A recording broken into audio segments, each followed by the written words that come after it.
Take me through the last defensive touchdown, yours. Walk me through the whole play. First and foremost, I want to give all the credit, to God. He was out there with me, and my teammates for sure for having my back. But it was just a regular four-man rush that we had all week. We had been working on all week. Initially, I had knew from the beginning of the game that they were going to start chipping me just because I was getting off the ball so quick. And so once I got the chip, I kind of slowed down, and I saw we had a blitzer come free, and he kind of forced him out. And so I started to track the quarterback back, and he made a play. The ball was on the ground. I just picked it up, and I didn't hear a whistle, and I kind of looked around, and everything was kind of going in slow motion, and, I just punched it in for a touchdown. How big, just the defense and all, you guys got 2 scores. Just being able to come up with turnovers, momentum-changing plays, how important was that for the defense in whole? Definitely very important. We hadn't forced a lot of turnovers throughout the year, so just being able to come out here and help the offense out, getting them back on the field. We know if we get the ball back in, those guys' hands that they're capable of making big plays and scoring points for us. So, just coming out, attacking the ball, making plays and hustling, that has a lot to do with it. Running to the ball, we practiced that a lot. And so, yeah. You watched a lot of tape. Yes, sir. On Sorsby, obviously. Yes, sir. Quarterback speed will tell you how confused he is. Yeah, definitely. He was moving around. Have you seen him that confused on tape? I think you guys were in his head a little bit. No, definitely not. But all credit to our coaches, Coach Coons. They do a great job of putting us in great positions, getting us disguised. So we knew that we were going to give him some looks that he probably hadn't seen before, and so it was just up to us to make the plays. And as you can see, we did that. Neil talked about being more aggressive defensively on third down, different mentalities, which is, can you describe maybe the defense's mentality this week after the coaching's change going into this game? I wouldn't necessarily say a different mentality, but just a better understanding of what our job is across the ball.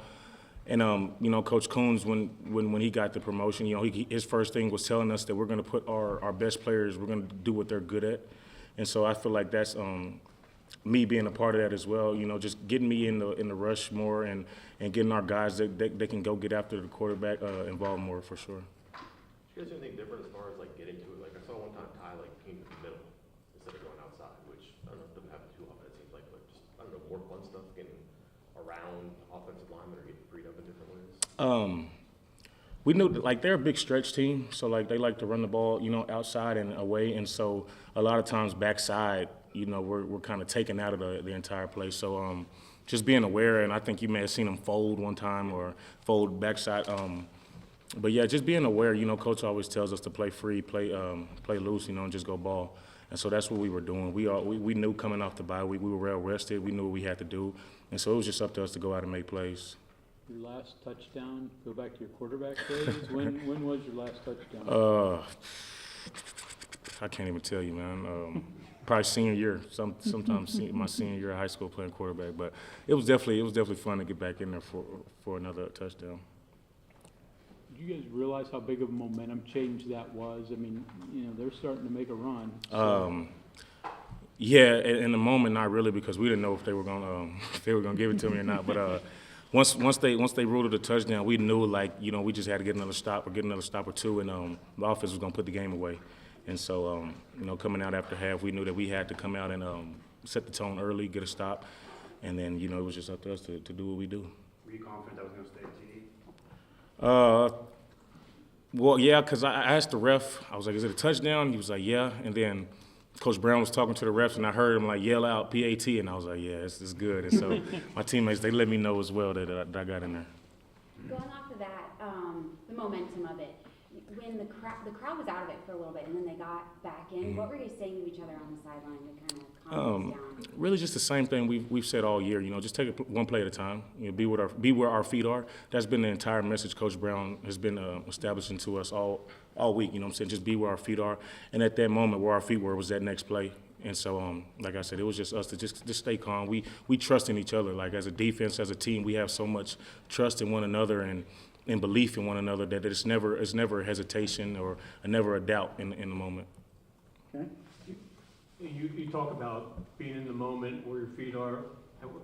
That's easy to say, and a lot of people say that. But how hard is that to really do? It's definitely hard, especially when reality kind of sets in and you kind of have to start looking at things from a bigger picture. It can get kind of hard, and even myself, you know, I kind of dealt with a little bit of that this week, just kind of going through it. But my teammates, they had my back. Coach Brown, he had my back. You know, just all week the message is just to been, you know, be where your feet are and finish out strong, and you know that's what it's all about, and everything else will take care of itself. Okay, thank you. Thank you, guys.